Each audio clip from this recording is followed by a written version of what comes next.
Have you ever had the problem of sleeping in one position rather than another? Some people sleep on their stomachs, some on their right side and some on their left side.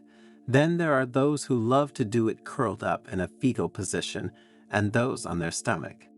And again, there are those who love wearing pajamas and those who don't. There are those who love having blankets on and those, however, who want to feel free. Well, if you are among those who have never asked themselves the problem, thanks to the Zen story that follows, you will discover what happens if you sleep on your left side. So, stay until the end, because what you will hear will leave you breathless and will make you seriously reconsider the way you are used to sleeping. But before continuing, if you haven't already done so, subscribe to the channel and activate notifications so you are informed when we publish new content.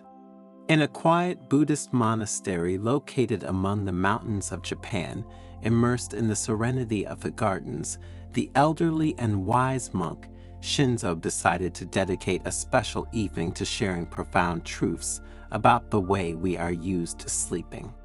The moon, bright and round in the night sky, seemed to bless the atmosphere of contemplation that spread among the devoted disciples gathered in the main hall. Shinzo, sitting on a tatami, began to speak in a calm voice, as if his words were a light breeze that caressed the minds of those who listened to him. Today, dear disciples, we will see why sleeping on your left side is the best thing you can do for your physical health and emotional well-being, the monk began. We will explore together the profound connections between the practice of left-sided sleep, the benefits for our body and spiritual awakening. Finally, you will understand why Buddhist monks have been sleeping on their left side for centuries. While the disciples were increasingly fascinated and intrigued by the topic, Shinzo continued his speech. In the ancient Eastern tradition, the connection between the body, the mind, and the spirit was an essential part of the path to wisdom and balance. And sleeping on the left side has always been of great importance. This choice is not random, but reflects a profound understanding of the physiological and spiritual principles that guide the practice of sleep. The first advantage of sleeping on the left side, said the monk, is to achieve optimal lymphatic drainage. Lymph flows through our body, and it is important that it does so like a quiet river that flows gracefully through the earth. You should know that the left side of our body is the guardian of this vital flow because it carries with it a load of proteins, glucose, and other substances. Sleeping on this side is like offering a clear path to the river, allowing our body to rid itself of toxins, a bit like a river carries the dry leaves of drifting trees. With a benevolent look, Shinzo turned to his disciples, masterfully narrating the second gift. The stomach and the pancreas are a bit like the deities of our internal temple, said Shinzo. When we lie on our left side, we create a sacred space for the dance of these two organs, which cause gastric juices to move with the grace of dancers in a theatrical performance. You see, sleeping like this isn't just a physical act, it's an invitation to an internal celebration, a silent celebration of enzymes preparing our body for a new day. The monk, happy to see the disciples so interested in his words, continued talking about the third gift deriving from sleeping on the left side, purification, a true nocturnal ritual. Resting on your left side, he said, facilitates the flow of digestive waste, like a stream flowing through fertile soil.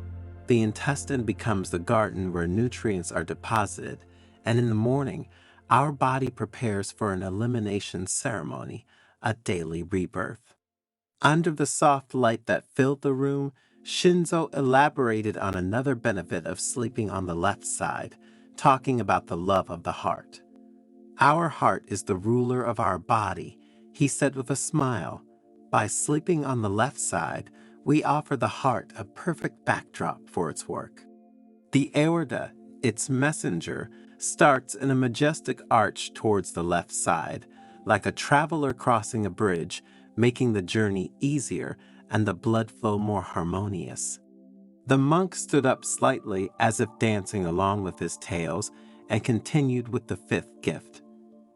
And now, let's talk about the spleen, the devoted handmaiden. This hidden organ, guardian of our life force, finds peace when we lie on our left side. Bodily fluids become messengers of this peace, making their way to the spleen like pilgrims arriving at a secret sanctuary, nourishing and invigorating. And how have you slept until today? Write it in the comments and let's discuss the topic. In the meantime, if you're enjoying the video, leave a like and share it. You will help us produce new content every day for your spiritual growth. With a deep gaze, Shinzo introduced the sixth gift with a touch of poetry. Like nature following the course of the river, sleeping on the left side is an act of connection with gravity, the silent master who guides our journey night.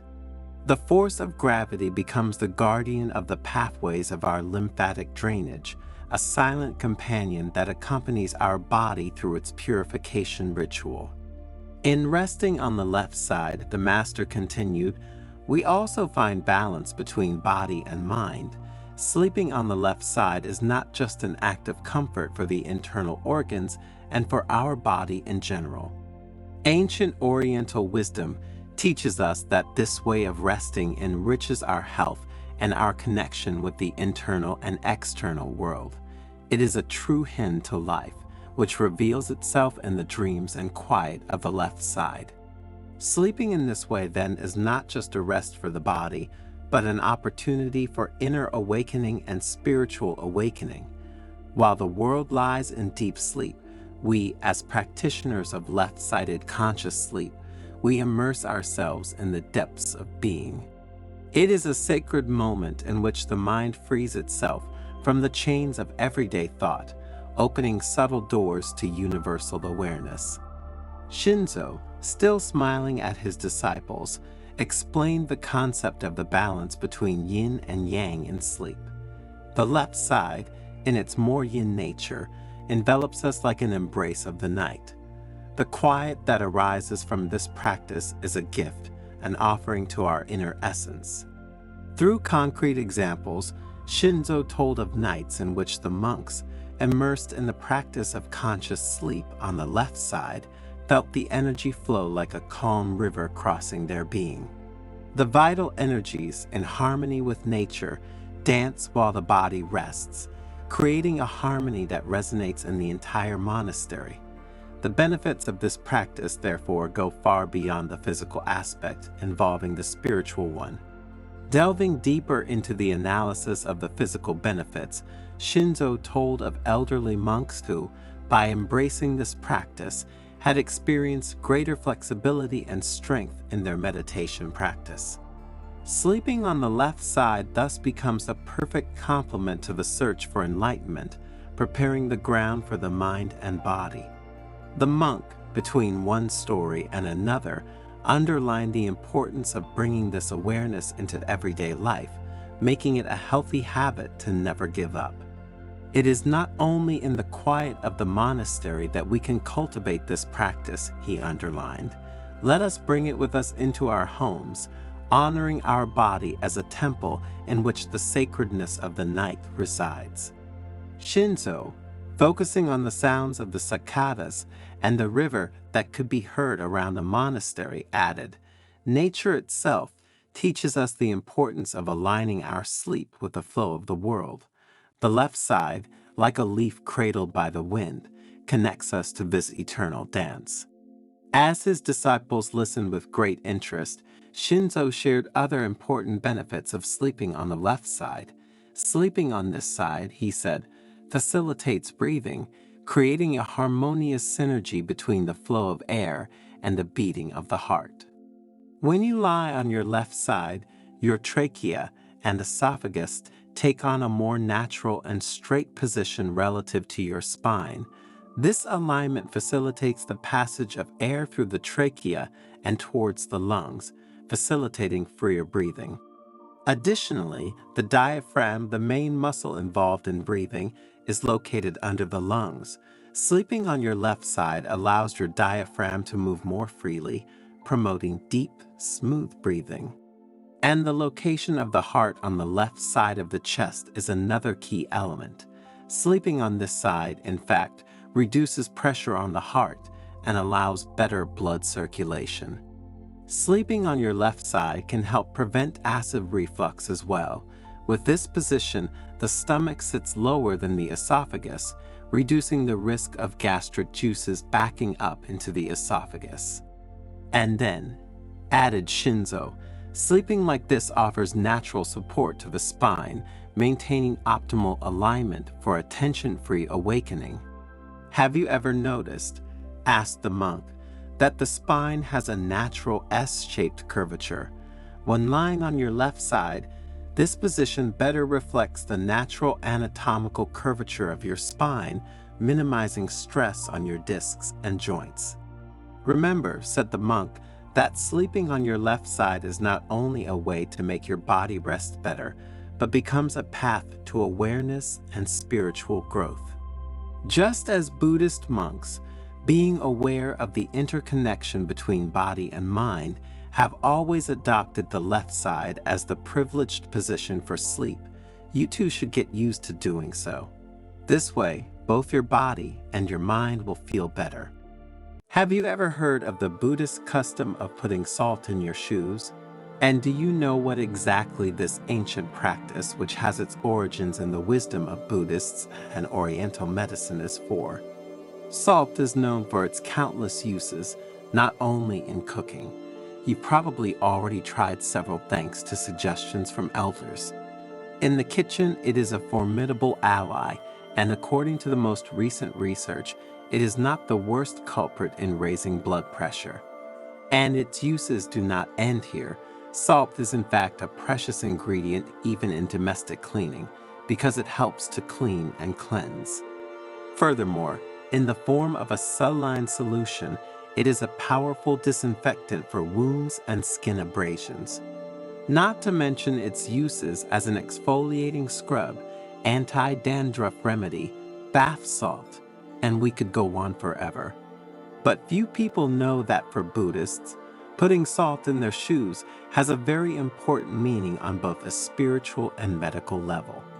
And we will see it in the Zen story that you will hear shortly, where you will discover 5 reasons why you should also try to put it in your shoes.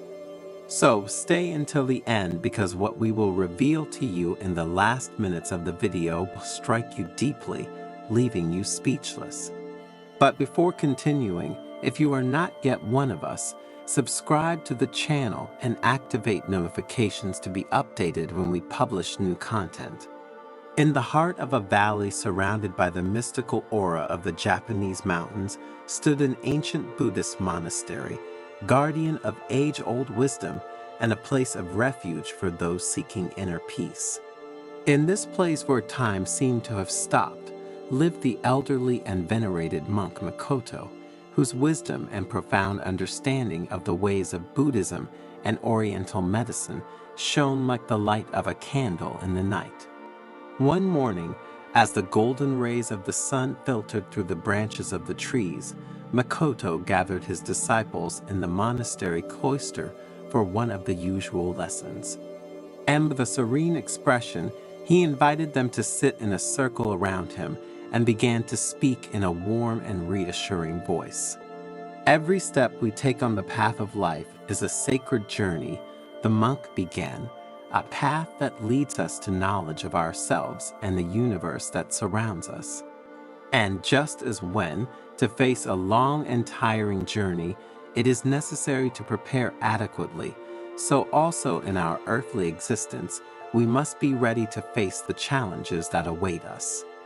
The disciples listened, enraptured by their master's words, and when Makoto mentioned the ancient custom of putting salt in shoes, their minds opened to the wonder of a tradition as ancient as it was mysterious. This practice, Makoto continued, has roots that go back to the remotest past, when our ancestors walked through wild and impervious lands. In those distant times, salt was not just a condiment to enrich foods, but a precious commodity, a symbol of purity and protection. The senior monk took a moment's pause, letting the words settle like delicate sand in the minds of his disciples, and then continued, "I will now explain to you the 5 main reasons why the practice of putting salt in your shoes is so significant and important for our spiritual path and for our health in general." First, Makoto said, "Salt has the power to absorb moisture, just as the Buddha absorbed the suffering of the world. When we put salt in our shoes, it helps us keep our steps light and agile." In Buddhist practice, humility is often associated with the heaviness of worries and suffering that we carry with us along the path of life. Just as the weight of water filling our shoes in the rain slows and weighs down our pace, so the worries and tensions of the mind can hinder our progress towards inner peace and enlightenment. Putting salt in your shoes symbolizes the desire to free yourself from this burden, to let go of worries, and to maintain a lightness of spirit despite the challenges encountered along the way. Salt acts as an absorbent of these worries, allowing our steps to remain light and agile as we proceed in our search for inner peace and wisdom. To enhance the meaning of this aspect, Makoto told them the story of an old fisherman who, during a storm, had saved his boat from breaking thanks to a bag of salt that he had thrown on the deck to absorb the water. The second reason to put salt in your shoes, Makoto continued, is that salt has purifying properties. By assimilating impurities, salt purifies our path, freeing it from harmful influences and spiritual obstacles. Putting salt in our shoes, therefore, is a way to protect our mind and spirit from the deceptions and temptations of the outside world. To better explain this idea, the monk shared with his disciples the story of a traveler who, during his journey, had encountered a river infested with evil spirits. Thanks to the salt in his shoes, he was able to cross the river unscathed, protecting his mind and spirit from negative influences. The third reason, Makoto continued, is that salt helps us maintain balance. Just as the mountains that surround us are symbols of stability and strength, putting salt in our shoes also helps us to root ourselves in the earth and to remain steadfast in the face of the storms of life. The mountains surrounding the monastery represent the image of stability and strength, said the monk. Just as these towering rock formations remain steadfast even in the face of the most violent storms, so we too must learn to maintain our inner stability as we face life's challenges. And putting salt in your shoes symbolizes this balance. The salt, in fact, acts as an anchor for our steps, stabilizing them and preventing unwanted falls along our path.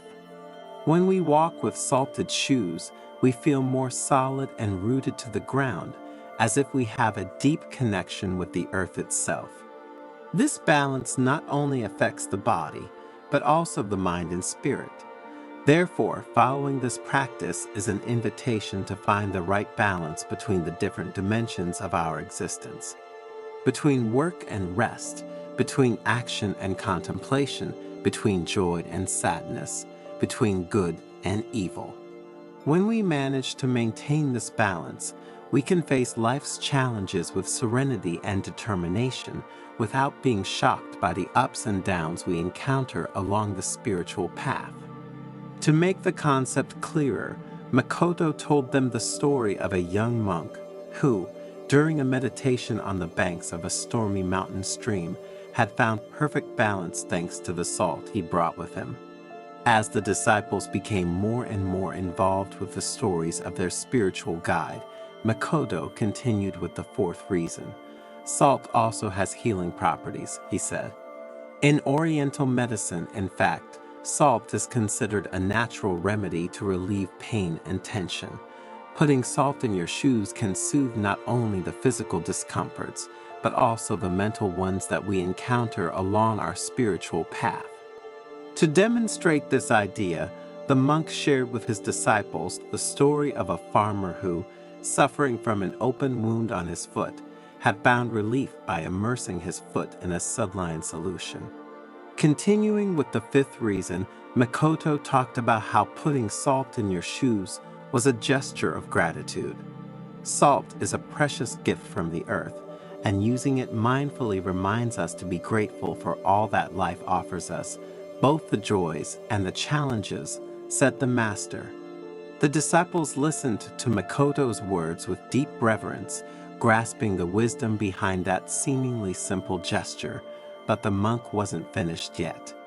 Looking his disciples straight in the eyes, he added, "My dears, there is a reason linked to this practice that I wanted to leave until last due to its importance. Putting salt in your shoes is a rite of passage that connects us to past generations and all the people who have walked this earth before us. Every grain of salt represents their stories, their challenges, and their victories. When we put it in our shoes, we join an eternal bond of wisdom and resilience that crosses time and space, transmitting their spirit and strength in our footsteps." Faced with this revelation, the disciples were speechless, contemplating the depth of this apparently simple gesture. They understood that, for Makoto, salt in shoes was not just an ancient practice or a symbol of protection and purification, but a connection to humanity itself and all the lives that have passed before them.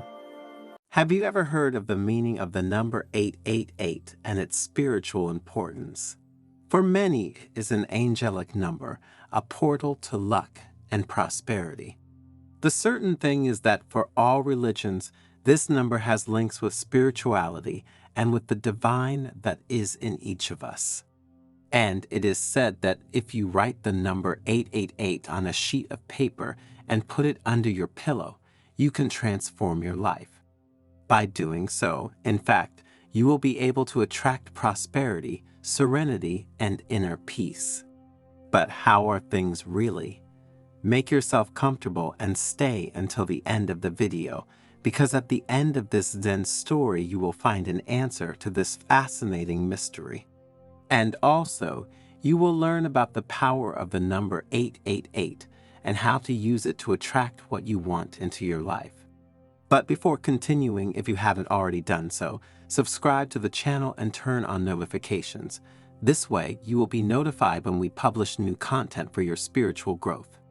The sun sank lazily on the horizon, painting the sky with fiery shades that danced on the rocks like tongues of fire. The elderly and wise monk, Kato, is about to reveal something unique to his disciples. Around the crackling fire, Kaido's disciples anxiously awaited the words of the Buddhist monk.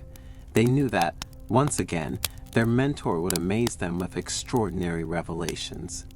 Kaido, with his calm and persuasive voice, began to narrate an ancient story, one of those capable of opening the mind and leaving a profound mark in the hearts of each of them. In the mists of time, began the monk, a mystical number emerged from the depths of the universe, 888. Since then, its energy permeates creation, bringing abundance, prosperity, and balance. Like a rushing river that fuels life, this number brings with it the promise of a bright future, a future full of joy and fulfillment. The monk bent down, picking up a small sheet of snow-white paper. With precise and delicate gestures, he traced the number 888 in golden ink. His calligraphy, as fluid as a mountain waterfall pouring down the valley, seemed to leave a mark in the minds of the disciples. This symbol, he explained in a soft voice, contains an ancestral force capable of attracting positivity into your life like a magnet attracts iron. Think of this number as a talisman that brings good luck, a bridge that connects heaven and earth, a portal that will lead you to a world of wonders. The disciples listened in silence, enraptured by the Master's words. Their eyes shone with curiosity and hope, like stars lighting up in the night sky. 888 is more than just a number, Kato continued, his voice vibrant with wisdom. It is a key that opens the door to the unlimited potential of the universe. And consequently, if we know how to interpret certain messages well, to the unlimited potential that lies within each of us. Like a magical portal leading to a world of wonders, this number will allow you to access an infinite reserve of energy and wisdom, an inexhaustible source of inspiration and inner strength. One of the younger disciples, eager to know more, asked, "Master Cato, how can this number open the doors of prosperity and inner peace for us?" The monk, looking at everyone with a broad smile, invited them to write the number 888 on a sheet of white paper using golden or red ink, symbols of prosperity and luck. The sheet then had to be placed under the pillow before going to bed, like a hidden treasure waiting to be revealed. While you sleep, Cato whispered in a firm voice, "Your mind will open like a flower in the sun." And the energy of 888 will flow through you, purifying your spirit and preparing you to receive new gifts from the universe. It will be like a rain of blessings falling on the thirsty earth.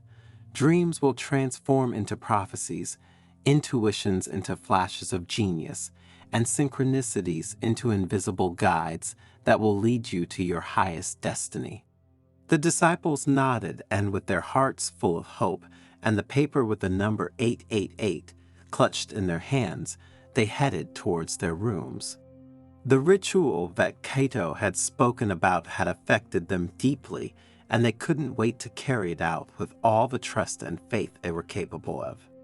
In the quiet of the night, the disciples retreated to their rooms, lulled by the singing of the nocturnal birds and the rustling of the leaves. The paper with the number 888 rested under their pillows like a precious talisman that emanated a subtle and vibrant energy, and that night a very strange thing happened. Everyone dreamed of something, and the dreams became vivid and colorful, full of symbols and mysterious messages to interpret and use as maps for one's happiness. Upon awakening, the disciples felt transformed, as if a cool breeze had swept away the clouds of their minds. A sense of renewed energy and profound inner peace pervaded their being, like a wave of positivity that enveloped and intoxicated them. Over the next few days, surprising events began to manifest in their lives. New opportunities knocked on their doors, like flowers blooming at dawn. Unexpected encounters illuminated their path, like lighthouses in the night indicating the route. Fortunate coincidences led them towards the realization of their dearest dreams, like shooting stars that grant wishes.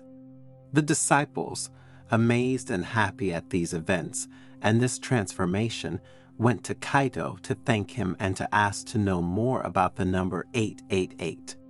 The wise monk, with a benevolent smile, invited them to sit around the fire, which crackled brightly like a beating heart that united them under the same roof. 888 is an angelic number, Cato explained, his voice vibrant with wisdom. It is a message sent by our spiritual guardians, a precious gift that infuses our lives with hope, love, and protection. Like a lighthouse in the night, this number guides us towards our highest destiny, illuminating the path ahead with its golden light. In Buddhism, the number 8 represents the Eightfold Path, or the path that leads to enlightenment. And the 888 is seen as a symbol of spiritual perfection and awakening, a symbol to be respected, and thanks to which one can find one's path in life. Master Cato asked the disciple, "Is it true that this number is also important for other religions?" The monk, smiling, replied that in the Christian tradition, the number 888 is associated with Jesus Christ, because in Greek, the name of Jesus has this same numerical value. And for this reason, it is seen as a symbol of redemption, salvation, and eternal life. Cato told stories of angels and spiritual guides who, through this issue, had offered their help to people in difficulty. He talked about how this number was often present in prophetic dreams, sudden intuitions, and surprising synchronicities, like an invisible thread that weaves the fabric of our destiny. The 888 is a symbol of balance and harmony, continued Kaito. Like a bridge that connects heaven and earth, this number helps us find the right balance between our spiritual aspirations and our material needs. It is an invitation to live a life full of meaning, in which external prosperity is accompanied by internal growth, giving us emotional balance and mental well-being. While the disciples listened with great interest, and their hearts were grateful to their mentor for the wisdom he imparted to them, the monk taught them how to meditate on the number 888.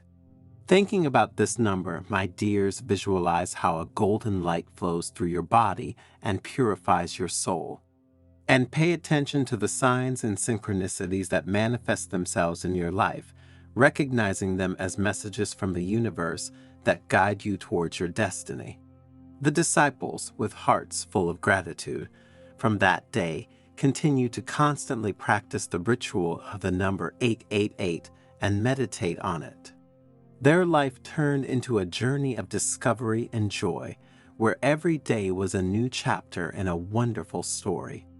The numbers danced before their eyes like notes of celestial music that invited them to follow the rhythm of the universe. And their lives, despite the challenges and tests to which they were subjected, continued in the name of trust, faith, and perseverance. Challenges are like stones that help us build the path of our life. Kaito had told him during his lessons, "Do not be afraid of falling, because it is only by falling that you learn to get up. The 888 is with you. You just need to open your heart to feel its energy."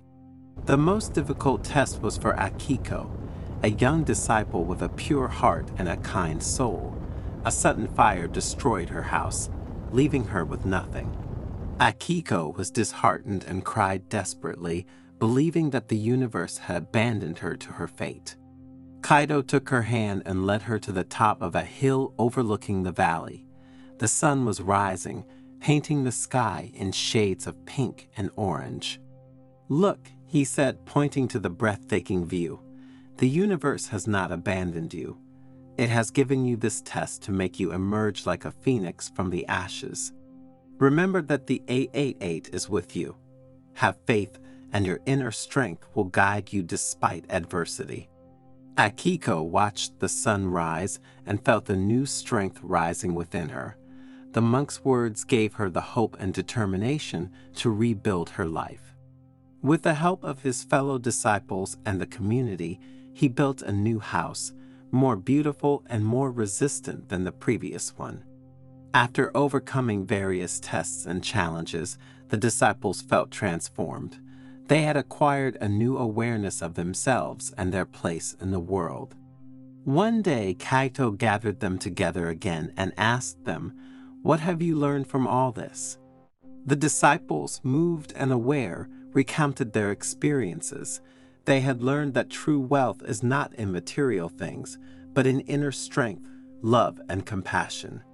And that the number 888 is not a magical lucky charm, but a symbol of their unlimited potential. And again, that the key to a happy and fulfilling life is to trust your intuition and live in harmony with yourself and the universe. Master Kaito looked at them with pride and greeted them with these words, "Now you are ready to spread your light in the world. Use your wisdom to help others and to create a better world." Have you ever noticed the lines on the palm of your hand? They are there with you always, and they have a particular meaning. And if these lines, put together, form the letter M, the meaning is even more particular because it takes on a symbolic and spiritual implication. Maybe you've never noticed it because you don't believe in palmistry, yet having the M on the palm of your hand doesn't simply have to do with the theories of those who read palms. But what does it really mean to have the letter M on the palm of your hand?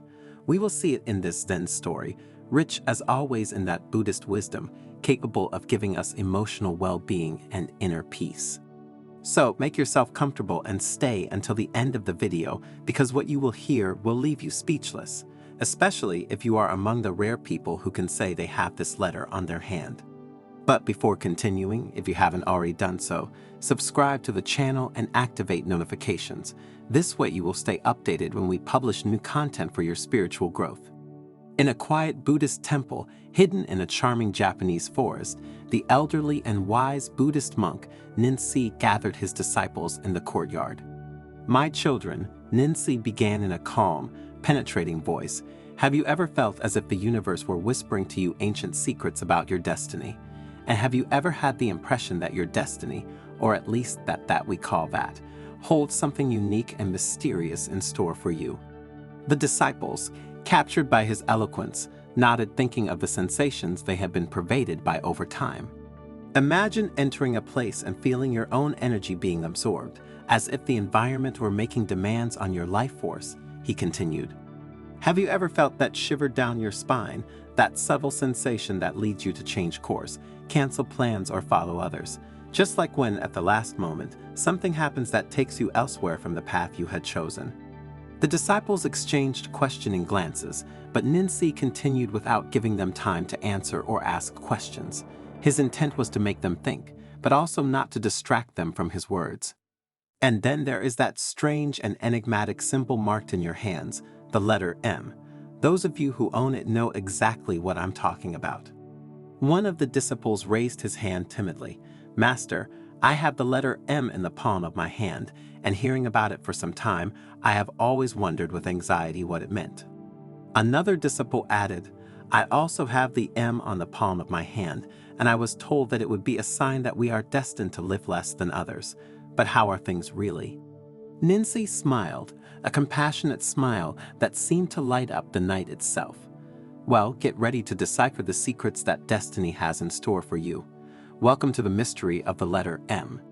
With seraphic grace, the monk told them the parable of a traveler whose deeds were guided by a star in the shape of an M that illuminated the sky. That star was a light that illuminated his path, and it was as if it also illuminated his very soul, leading him through the mystery that enveloped the world. "Imagine," said the old monk, "that you are like that traveler, with the letter M engraved in the palm of your hand. It is like having a secret map of the universe, an inner guide that pushes you towards your destination. But this map won't just take you to physical locations. It will lead you towards your true essence, towards your spiritual mission, towards gestures and events that will change your life." The disciples listened with extreme attention, eager to discover more about the meaning of that mysterious letter that fascinated and disturbed all those who carried it in the palm of their hand. Those who carry the letter M on the palm of their hand can manifest incredible inner strength, continued Ninsi.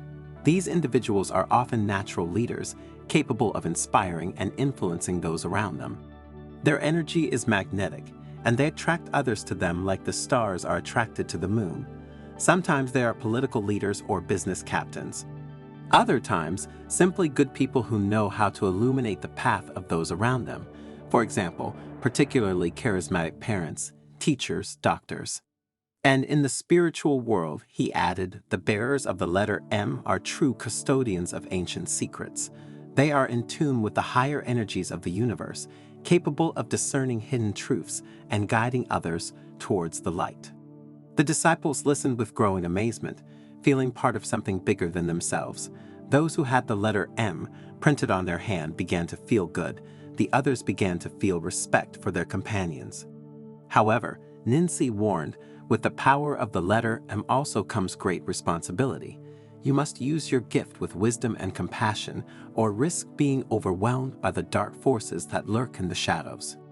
As the fireplace crackled gently, Ninsi urged his disciples to cultivate their connection with the letter M, to explore its mysteries with humility and gratitude, and to feel privileged. And remember, the monk said in a solemn tone, that your letter M is unique, as is your path. There is no one else like you, and no one can carry out your spiritual mission except yourself. The disciples nodded, feeling a new determination burning in their hearts. With the guidance of the wise monk, they were ready to explore the mysteries of the letter M and discover their true purpose in the universe. And so, in the tranquil Buddhist temple, the light of knowledge burned brightly as the disciples embraced their destiny with hope and confidence, ready to embark on a journey of discovery and transformation under Ninsi's loving guidance. Majestically, Ninsi slowly stood up, his figure bathed in a divine light that seemed to emanate from his very essence. Now that you have understood the meaning of the letter M on the palm of your hand, he said in a grave but hopeful voice, "It's time to explore its power and wisdom more deeply." The disciples approached him, eager to learn more. "Look," Ninsi said, pointing to the twinkling stars in the night sky. As the stars move harmoniously in the vast universe, so you too, with your letter M, are called to move harmoniously. Every decision you make is a universal dance between your free will and divine design. Every decision you make has to do not just with your reality, but with that of those you love and the universe itself. A disciple raised his hand. "Master, how can we be sure that we are following the right path? How can we make sure that this privilege is not in vain?"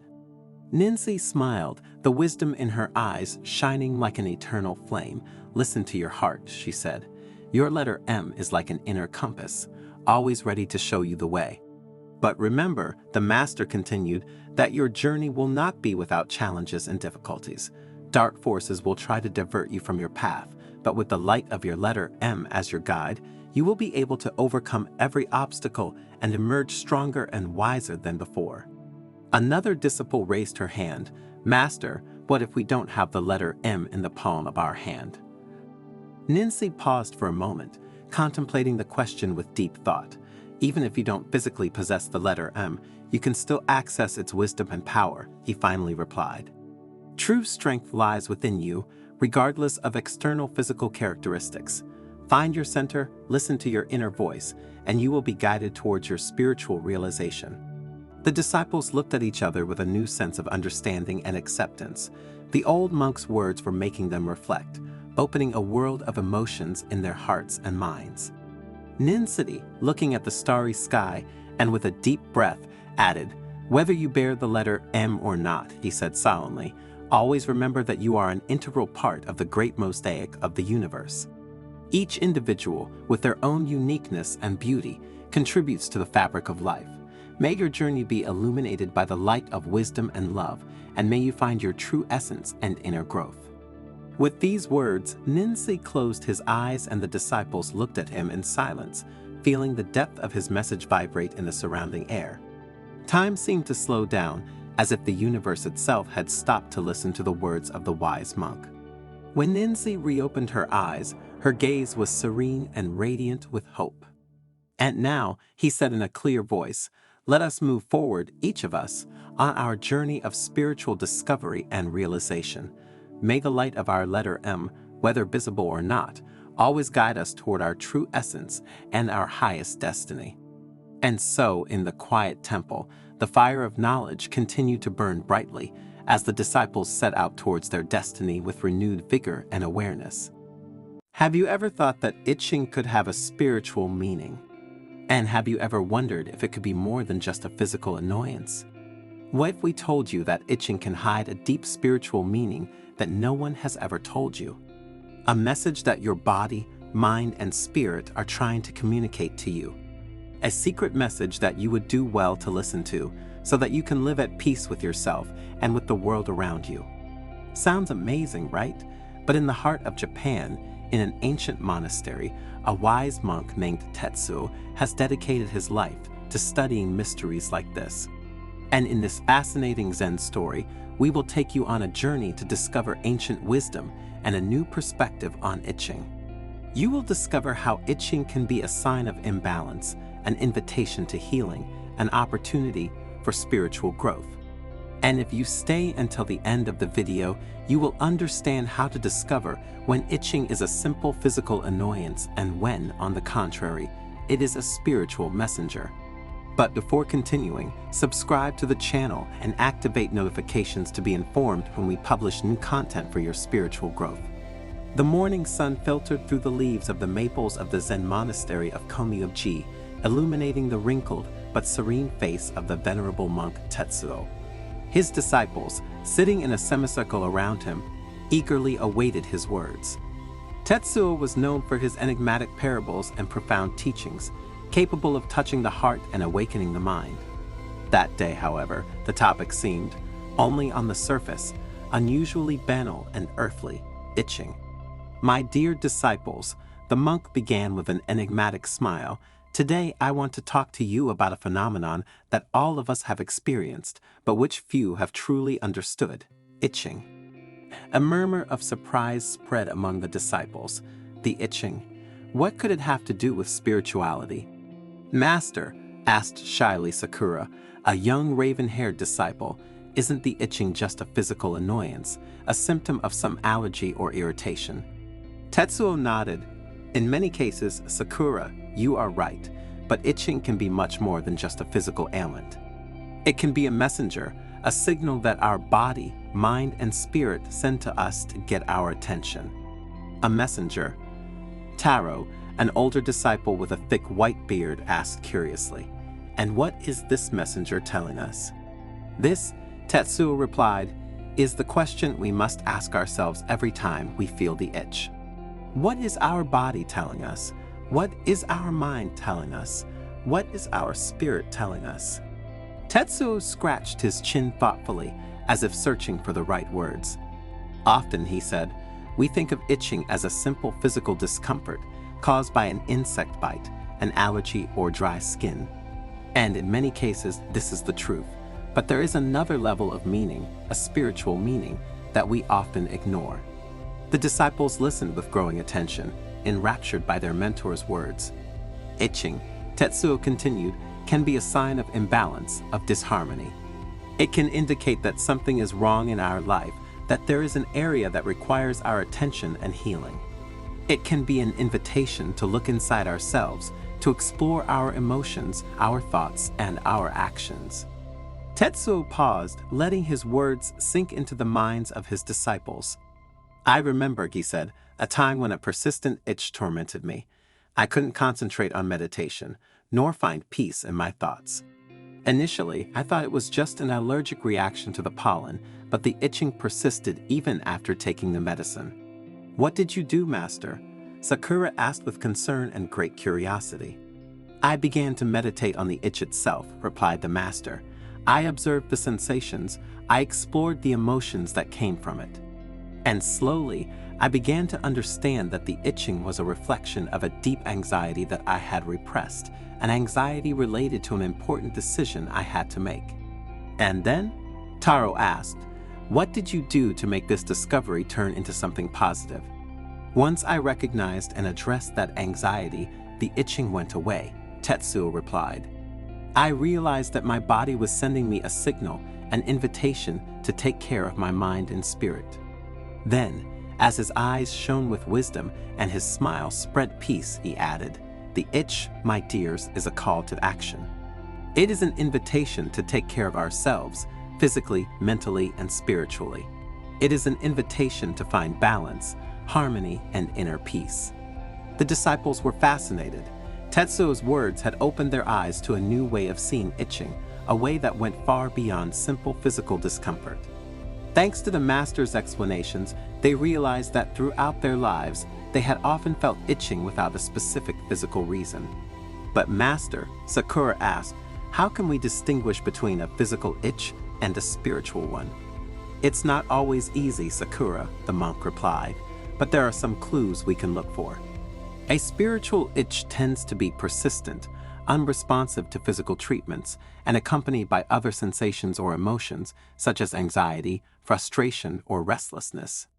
Tetsuo continued, "Furthermore, a spiritual itch can manifest itself in specific areas of the body, each of which has a symbolic meaning.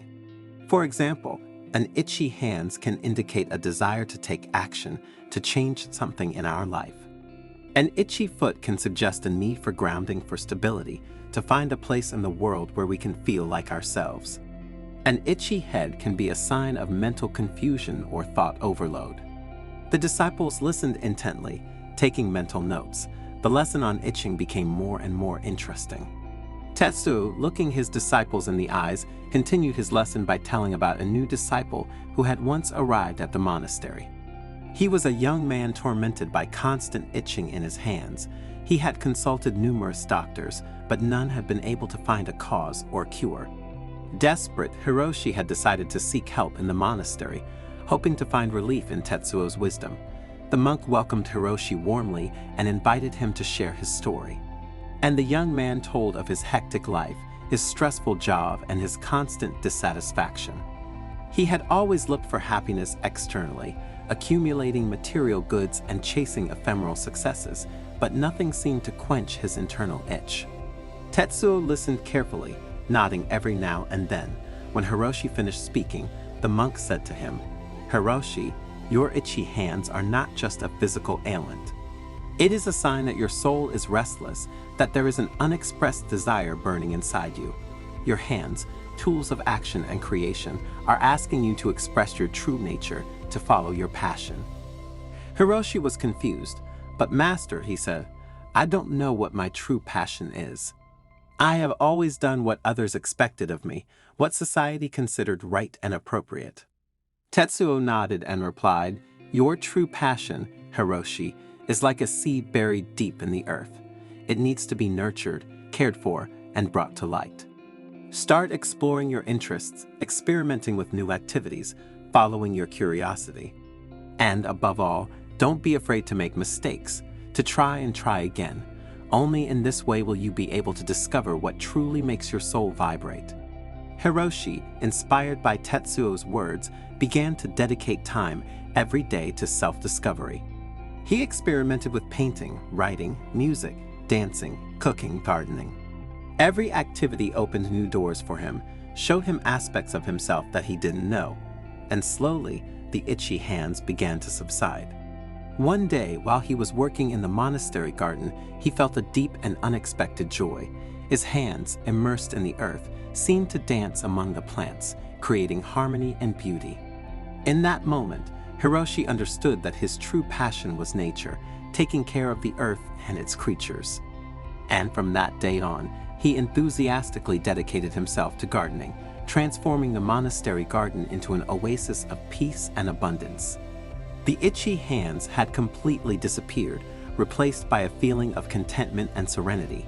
He had found his true calling, his purpose in life. The disciples reflected on the story they had just heard, understanding the profound message it contained.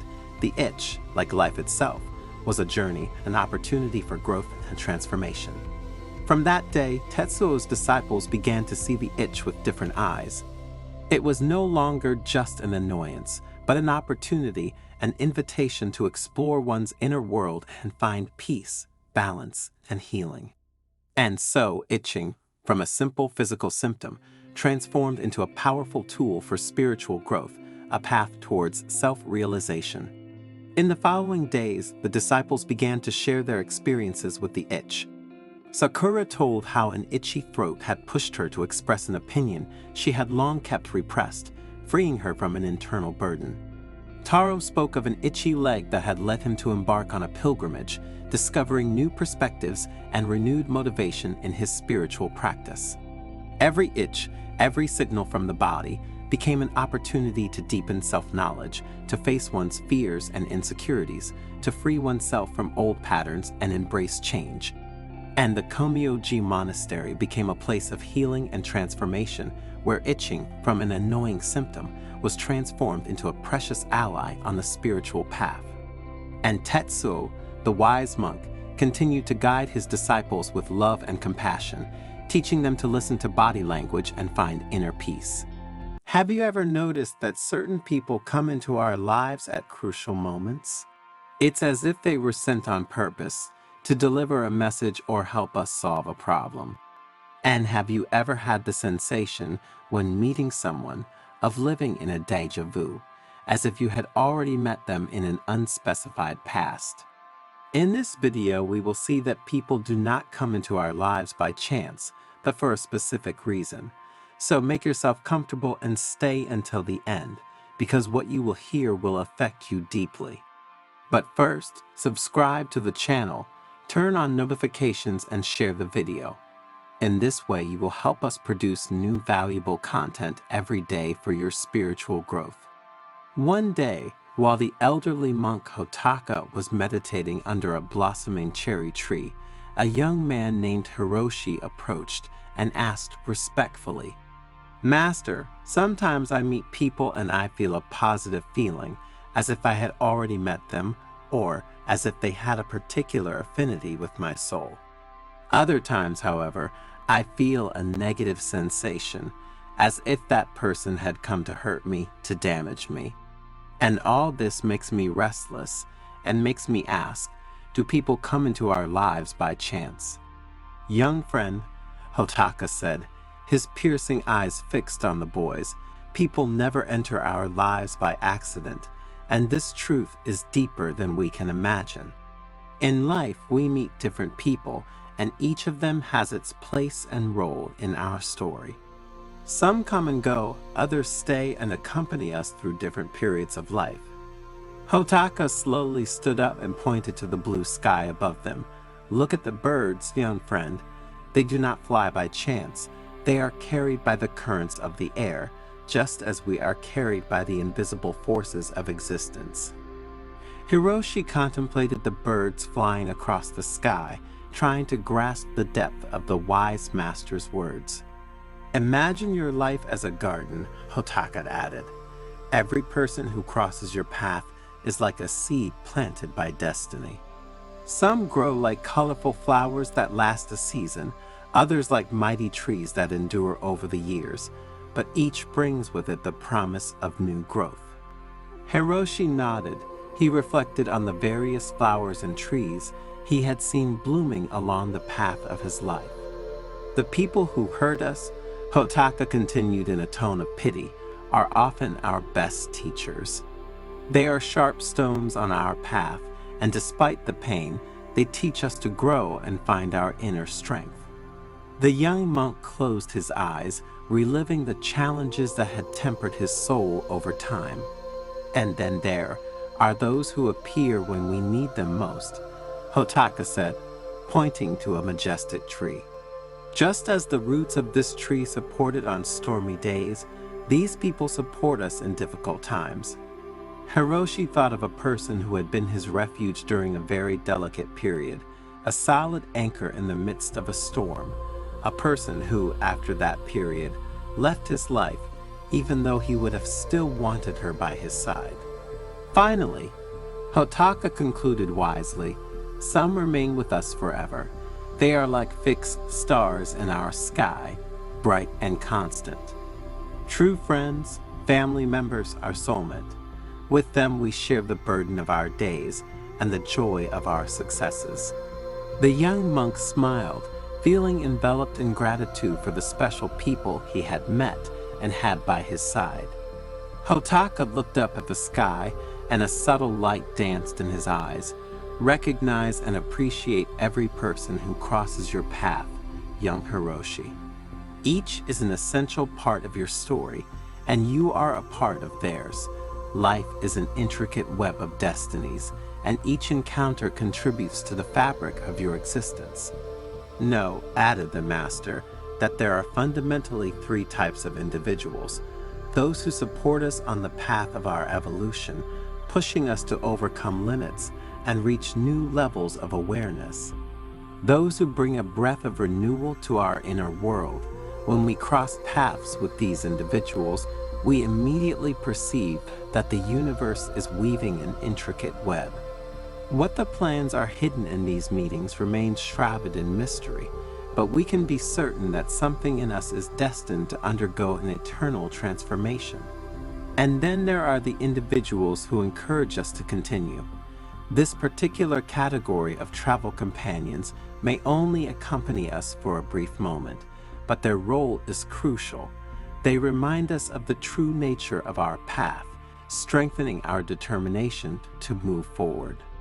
The master's words helped the young novice who, in the following years, continued to follow the path illuminated by Hotaka's wisdom. Every encounter, be it a casual passerby or a lasting life partner, became for him a precious piece in the mosaic of his existence. Through the challenges and joys, Hiroshi learned that every person, every experience, brought with it a hidden gift, a precious teaching that contributed to his growth and spiritual fulfillment. As time passed, the novice himself became a senior monk with wise eyes and a grateful heart. In his role as spiritual guide, he shared with the young monks the profound truth taught to him by Hotaka, that life is a constant flow of meaningful encounters, each of which contributes to the unique beauty of our existence. In conclusion, what is the moral of this story? That in life, every encounter, regardless of its duration or intensity, contributes to the richness of our existence. Life is a wonderful journey of discovery, and each person who crosses our path brings with them a unique gift. Sometimes these people die, sometimes they leave, for no apparent reason. Other times they behave badly and force you to make a decision and walk away from them. What we need to understand is that their work is done because one of our needs or desires has been satisfied. Therefore, in a world where people's paths cross and separate like branches of a tree, true wisdom lies in opening your heart at every encounter and learning from the lessons hidden in the folds of destiny. As we move towards our life goals, even difficult challenges and trials always await us, and we can feel helpless. But it is precisely in these moments that the universe sends us people who give us the courage to face these challenges and overcome the obstacles. Their support and encouragement inspires us and gives us the strength to move forward. In the dance of life, Hotaka told the young novice, every encounter is a musical note. Listen carefully to the melody that is revealed through the people who crossed your path. Find beauty in the harmony of human connections. Remember, whether it is a love or a special friendship or, even, an acquaintance who touches our path, an encounter can change us forever. Have you ever heard of the custom of putting coarse salt in the corners of the house? And do you know what exactly this ancient Buddhist practice passed down by monks and healers of enormous wisdom and experience is for? Thanks to the exciting Zen story you are about to hear, you will discover some of the greatest benefits of salt and the powerful symbolic and spiritual implications behind it. So, stay until the end and don't miss even a minute of this precious video, because the information you will receive will help you in your search for inner peace. But before continuing, subscribe to the channel and turn on notifications. This way you will be informed when we publish new content for your spiritual growth. In a quiet Buddhist monastery hidden in the Japanese mountains, the wise old monk Hiroshi told his devoted disciples stories of profound wisdom. Dear disciples, there is an ancient practice that may appear simple, but which has deep roots in Buddhist wisdom and important symbolic and spiritual implications. The monk continued, putting coarse salt in the corners of your house may seem like a trivial gesture, but you have to watch what happens when you do it. It's like sowing the seed of change and watching how it flourishes. A young monk raised an eyebrow skeptically. I used to doubt this practice, he admitted, but now I wonder what would happen if I did it. You should know that salt has been valued throughout the centuries, considered more than just a spice. It was traded like gold, and many believed it possessed magical properties. But why put salt in the corners of the house? Asked another young nun. Because salt isn't just about making food taste better, Hiroshi replied. It has a much deeper history. And so the monk embarked on a tale that unfolded through ancient cultures and civilizations, from the ancient Egypt of the pharaohs to Gandhi's India, from the regions of Normandy to Bavaria, from Judaism to Buddhism. He explained how salt had been considered a protective amulet, a symbol of unshakable life, a means of purification and harmonization. It is more than meets the eye, Hiroshi said. It is a bridge between us and the universe, a key to our connection with nature and with ourselves. His disciples absorbed the words of the wise monk, reflecting on the depth behind such a simple gesture as putting salt in the corners of one's home. And so they began to understand that even the smallest actions can lead to significant changes when intrinsically connected to wisdom and awareness. Every practice has a beginning, he began, and the practice of using salt as a tool of purification and transformation has its roots in the past, intertwined with the stories of monks, sages, and ordinary people. The disciples approached, eager to discover the secrets Hiroshi was about to reveal. In Buddhist tradition, he continued in a calm voice, salt is considered a protective amulet, capable of repelling negative energies and purifying the space it occupies. A young nun raised her hand, eager to know more, but how did this practice begin? She asked curiously.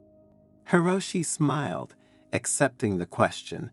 In times past, corners were believed to be places where stagnant energies could accumulate, creating an imbalance in the home environment. And by placing salt in these points, an energetic barrier was created that repelled negative influences. The disciples' eyes shone with interest as Hiroshi continued his narration.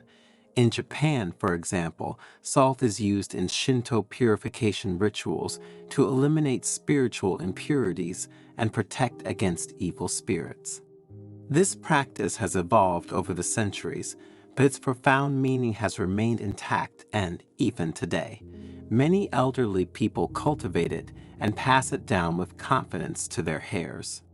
As Hiroshi spoke, the disciples found themselves transported to a world of ancient beliefs, superstitions, and traditional wisdom, and they began to understand that the simple gesture of putting salt in the corners of the house was an act of protection and harmonization with the universe. But the power of this element is not limited only to protection, continued Hiroshi, his eyes bright with wisdom. Salt also has the ability to transform stagnant energies into positivity and create an environment that fosters personal growth and emotional well-being. The disciples listened carefully, fascinated by the words of the wise monk. For them, the concept of using salt as a tool for purification and transformation was becoming increasingly clear and meaningful. And now, said Hiroshi, as the fire crackled softly before them, I will show you a simple yet powerful method for using salt to purify and harmonize your home environment. With an air of expectation, the disciples gathered even closer, ready to learn the master's secrets, because they knew that even though salt might seem like a common thing, its power was profound and transformative. And Hiroshi was ready to lead them on a journey of discovery through the ancient practices involving this humble yet powerful element. First of all, continued the elderly monk, we must understand the role of salt in our daily lives and its connection to the energies that surround us. Salt has been precious throughout the ages, Hiroshi continued, not only for its culinary value, but also for its physical and symbolic properties. It was considered a divine gift, a symbol of purification and protection against dark forces. As he spoke, he showcased a variety of salts collected from around the world, from raw sea salt to pink Himalayan salt crystals. Each type of salt carries with it a unique vibration, he explained. And learning to use salt correctly means being aware of this diversity and how it can affect our environment and our inner energy. The disciples contemplated the various types of salt with curiosity, aware of their potential significance beyond the simple flavor they added to meals. But how can we fully harness the power of salt in our lives? Asked one of the monks, eager to apply what he was learning. You asked an important question, Hiroshi replied with a smile. The key is in intention and mindful practice. I will show you a method you can use to purify and protect your home environment.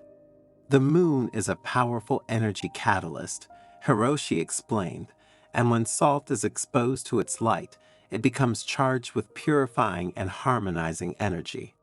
The disciples watched in awe as the salt absorbed the silvery light of the moon, exuding an aura of tranquility and power. This salt, said Hiroshi, can be used to create a circle of protection around your home or to purify interior spaces. With an elegant gesture, he took a pinch of salt from the bowl and scattered it around the perimeter of the monastery courtyard, tracing an invisible circle of protection. This circle, he explained, will create an energetic barrier that will repel negative influences and promote peace and harmony within these boundaries. The disciples watched reverently as Hiroshi completed the circle of salt, feeling the presence of a protective energy surrounding the monastery. It was as if the place itself had been enveloped in a loving and powerful embrace. But the power of salt is not just limited to external protection, Hiroshi continued. It can also be used to purify and harmonize internal spaces, creating an environment that promotes spiritual growth and well-being. With this, he led the disciples inside the monastery, where he guided them through a series of practices involving salt to purify and harmonize the internal spaces. Each gesture was performed with awareness and intention, as the disciples learned to connect with the power of salt and use it to transform the energies around them. Have you ever noticed how humidity can accumulate on the walls of your home, especially in certain areas? Hiroshi asked, scanning the expressions of all the people present. Everyone nodded in agreement, recalling times when they had observed this phenomenon in their homes. Placing salt in those spots can be extremely helpful, Hiroshi continued. Salt, in fact, has the ability to absorb humidity from the surrounding air, thus helping to prevent the formation of mold and safeguard our health. But that's not all, he said with a smile that suggested a new revelation. Salt can also be an ally in the fight against bad odors in domestic environments. Placing small bowls of salt in strategic locations around the home, such as the kitchen or bathroom, can help absorb and neutralize bad odors, Hiroshi explained. In this way, salt acts as a natural air purifier, keeping rooms fresh and pleasant. And these two important benefits of salt, my dears, although they are not directly linked to spirituality, actually have a strong connection with our spiritual path. Because, just as it absorbs humidity and bad smells, salt also absorbs energies, emotions, and evil presences. Therefore, it has a very powerful symbolic and spiritual role, and each of us should take this into account.